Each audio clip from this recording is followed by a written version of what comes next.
Ladies and gentlemen, a very warm welcome to you. You're watching a brand new episode of Encounter. Today, our guest is the Provost of Anant National University. Provost can be defined as the Vice-Chancellor, in other words, the one who's in charge of a university. And Anant National University is the first design university in India. It's located in Ahmedabad, and our guest is none other than Professor Anunaya Chaubey. Very warm welcome to you, and thank you for being here. And thank you for coming all the way from India to Mauritius. Thank you, Roshan. It's a pleasure. And of course, this is not the first time that you're in Mauritius. You were here, you were part of the special envoy or convoy to set up the Rabindranath Tagore Institute in 2008. Why was it so important that you were part of it to set up the Rabindranath Tagore Institute in Mauritius? Because it has a lot to do with literature, and you're involved a lot in terms of history, art, design. So tell us a little bit more on this before we get deeper into our conversation. I was called here to set up the Department of Arts and Crafts at Rabindranath Tagore Institute. The mandate was for me to set up this department to fulfill the vocational requirements, say get teachers and people from the community to come and learn arts and crafts and to earn a livelihood out of it. How did this passion begin for you? Because you have an experience of over 30 years. You've been teaching for 33 years, I guess? Mm-hmm. Yes. So how did it begin for you? Well, that's a very interesting question, and that really take me back further than 33 years. So I was born in a family which was very literary. My father was a poet and a professor of literature. And I grew up in a neighborhood where perhaps greatest of Indian literatures lived. Ramdhari Singh Dinkar and Phanishwarnath Renu, both of them, were neighbors. And as a kid, my father would take me to their home. And both of these giants, so particularly Ramdhari Singh Dinkar would ask me to just memorize his great poem, Rashmi Rathi, which I did promptly. And then I would be asked to recite it, and they would all find it very funny, which kind of stayed with me. I still remember, a few lines of... Can we have a few lines of your favorite lines? In fact, I have animated the poem, part of it. It's Krishna Chetavani. I would just remember a couple of lines. Dagmag dagmag diggaj dole, Bhagwan kupit hokar bole, Aa Duryodhan bandh mujhe, Zanjeer badhakar saadh mujhe. So this is what I would do. Then, when I was 3 years or 4 years old, but of course, not the way I do it now, and I would be lisping and... So there were books and diverse, indiscriminate reading that used to happen at my place. Atmosphere, I was lucky, was very creative. And I think that kind of rubbed off on me, and I always thought that, what I was doing, the paintings that I would do, doodling and sketching that I would do, it was something that everyone else could do. It was something that, came very naturally to me. So can I say that coming from parents who are artists, it was kind of a right environment. You had the right neighbors, and this led you rightly to what you have been doing for the past 3 decades. Yep. Now let's get deeper into the conversation. I feel, from my observation, that people who are involved in poetry, literature, and even design and artists, they are less and less nowadays. Would you agree to that?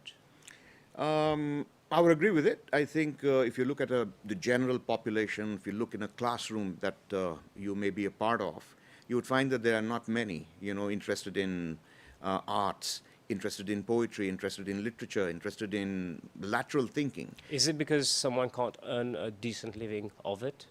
I mean, that is the conception that they have, that you can't really make a good living, out of any of these interests. But also parents also tell children that you will not live off it, probably. Absolutely, you're bang on. So this has been the issue, and this has been my experience.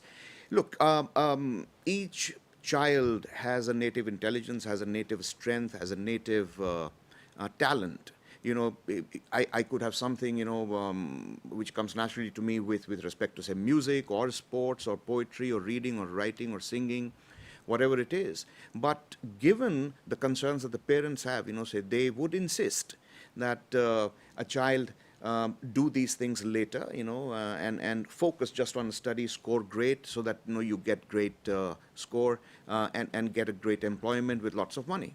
The fact that people are not being able to express themselves, they are not able to ask the right questions. They are just following a mad rat race.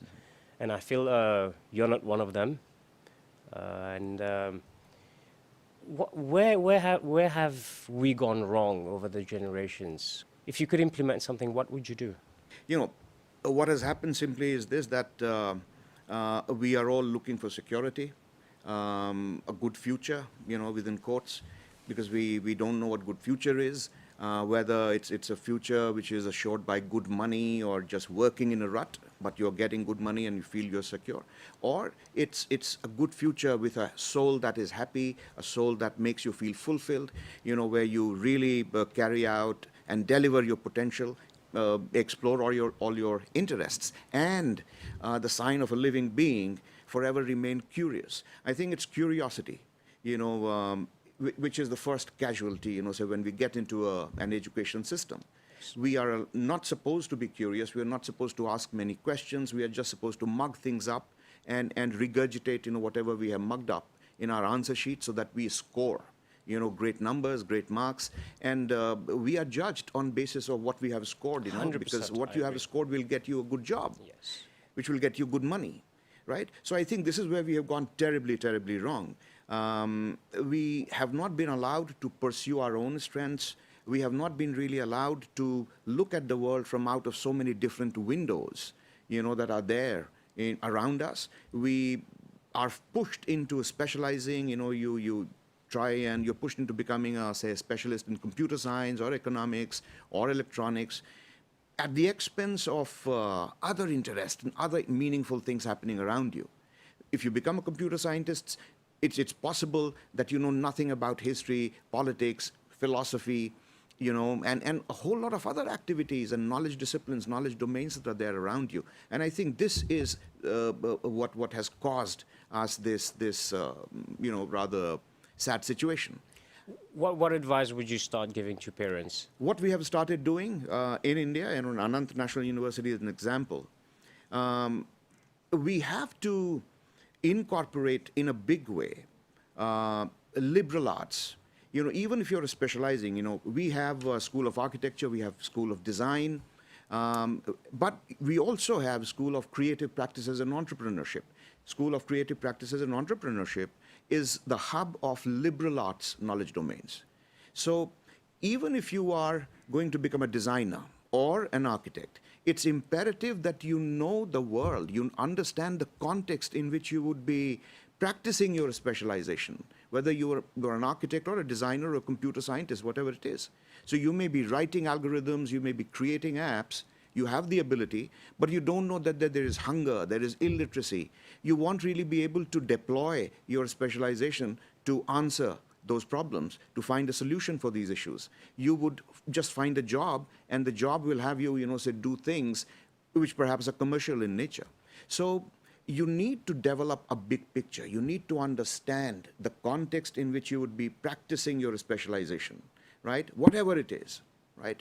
And that's why educational institutes must have a community connection, offer community connection for the students, must offer a range of liberal arts subjects, so that a student gets an opportunity to build perspective, understand that for any problem, climate change, for instance, right? It's not just the air becoming toxic, or there being, say, too much of carbon, emission and pollutants. We have to understand why this happens. So there may be a social reason, there may be a political reason, there could be a historical reason. Why is it not everyone's responsibility, and why are we not more stressed about it? Yeah, no, so you understand that there are so many factors responsible, right? And economic, livelihood, for instance, and once you have this big picture, because you get to see the problem from so many different perspectives, you understand the problem better. And if you understand the problem better, you are better placed to solve that problem. Agree. Right? That's why liberal arts, that's why contextual, experiential learning should be mandatory in all institutions. This is what we do, and that's why, our faculty, the students, I guess, are more well-rounded. So this leads me nicely to my next question. Is it one of the reasons why you've come to Mauritius again? Absolutely. I'm here to build partnerships, to make friends, to offer, and also to learn and to offer, students and institutions out here an opportunity to work together, to develop our understanding of, the world that we live in. Because now the world is all one, because you may have different context, but the problems that we are faced with are of the same kind. It's climate change, it's either, sea level rising or global warming, and we have to work together, we have to work collaboratively to find solutions. So I'm here to offer whatever it is that we have acquired. We have partnerships, with institutions across the world, and we want Mauritian institutions to also become a part of this family so that we can deal with these issues, we can work creatively, we can develop a bigger contextual understanding, and leverage each other's,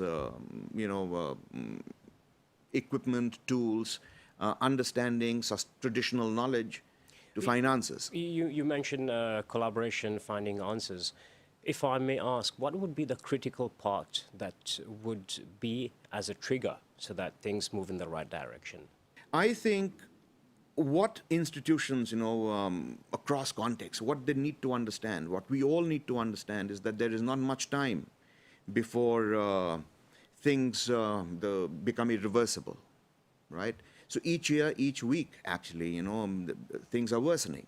And for institutions, same as individuals, it's imperative that we realize that we have to act fast and not really get lost in ceremonies and rituals and get too bureaucratic, and take time over deciding about something which is staring you in your face, that we have to work together, and we should not take 6 months or 8 months or 1 year to deliberate.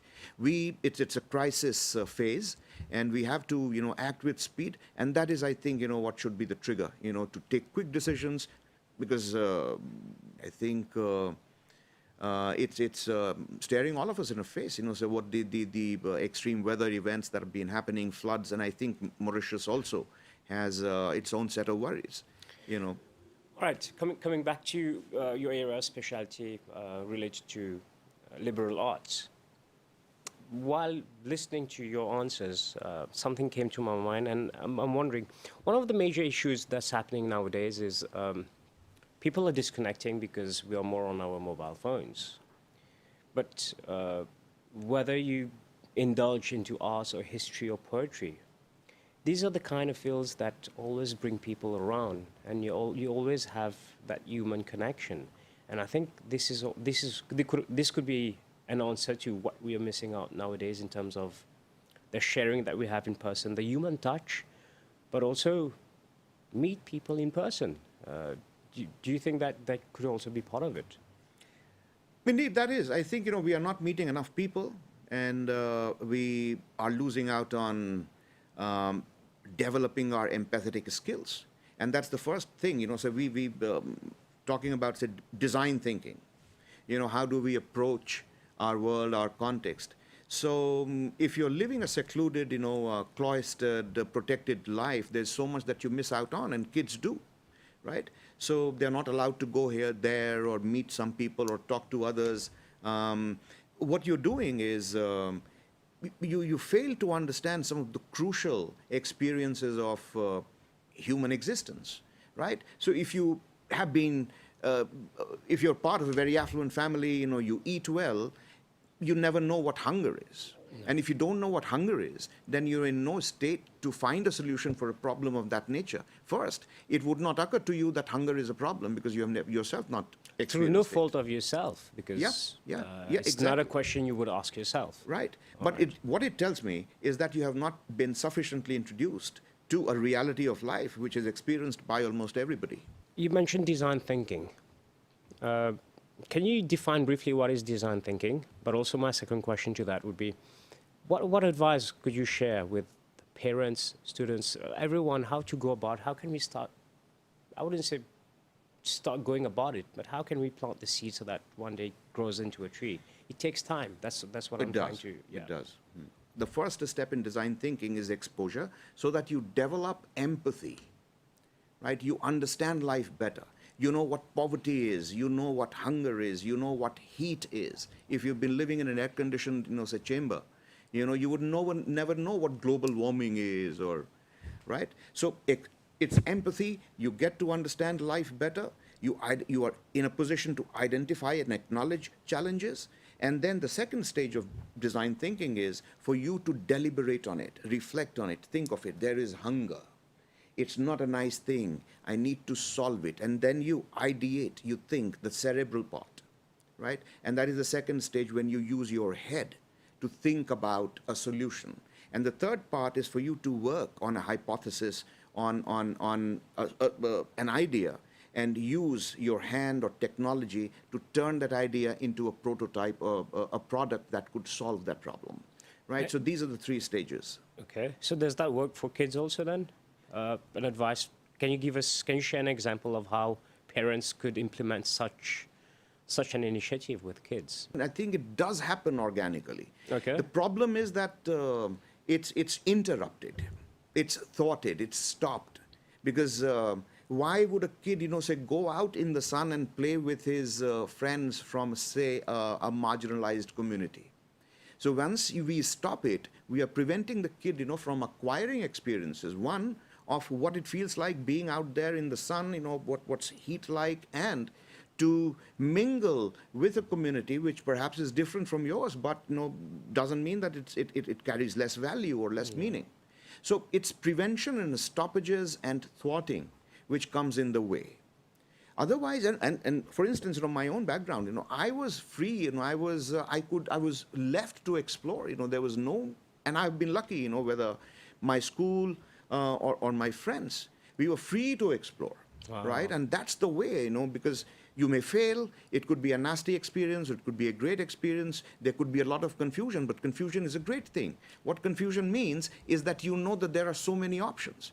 If you're not aware of so many options, what it tells me is that you don't know of other options, you just know one thing, right? So just allow kids to explore. Let them flower, let them become themselves. Don't instill seeds of fear or failure in them. So are parents overprotecting their kids nowadays?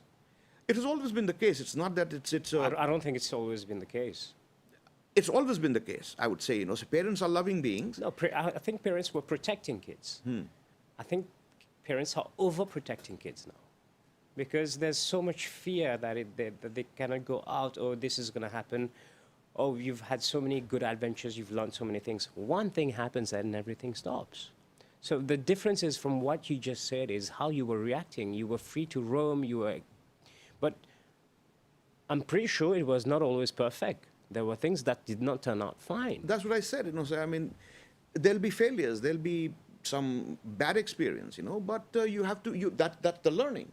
It's okay to fail. It's okay, absolutely fine to fail, and you won't fail. I mean, you won't succeed if you don't fail.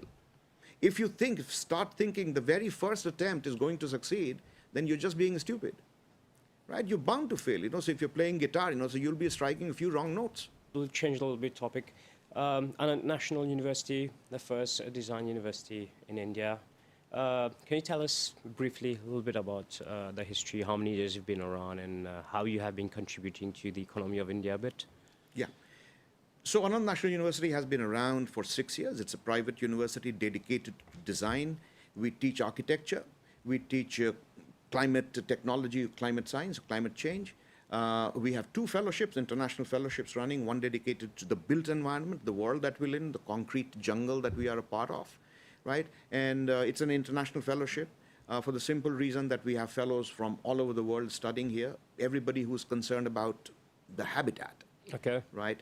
And it's congested, it's polluted, it's almost inhuman. How can we improve it?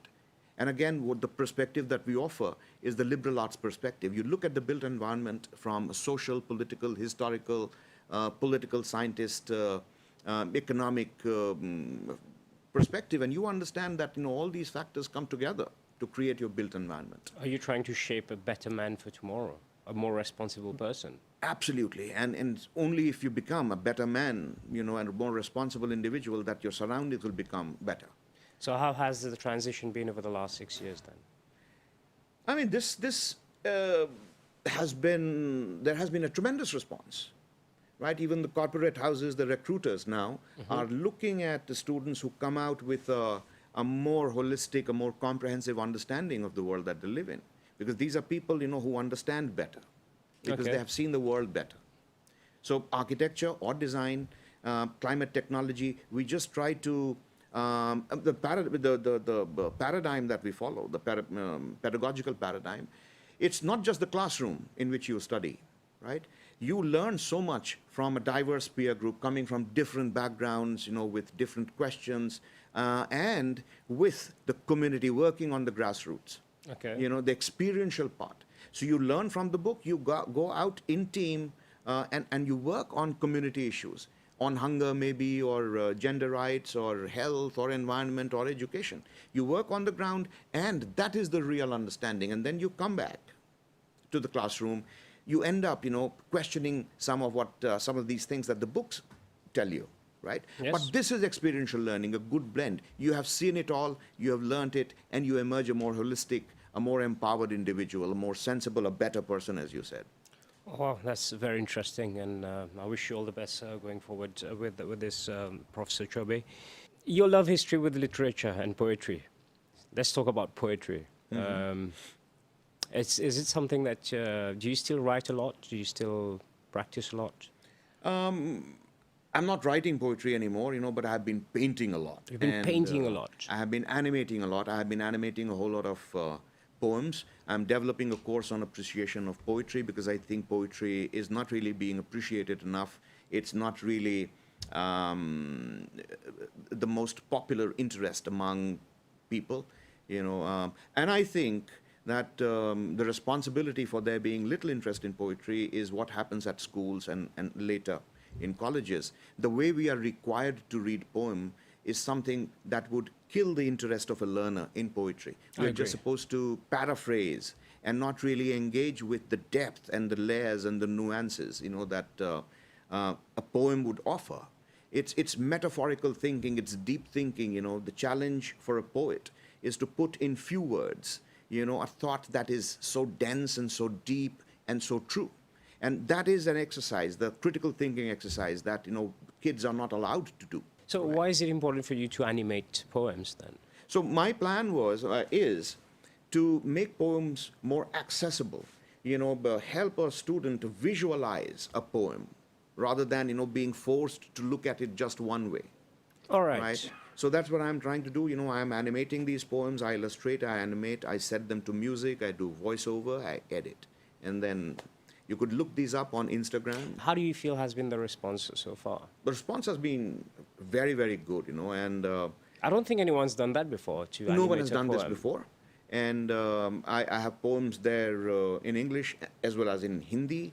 I have poems by T.S. Eliot, by Bob Dylan. But I think it's the most important thing. What it does is helps you develop a metaphorical way of thinking.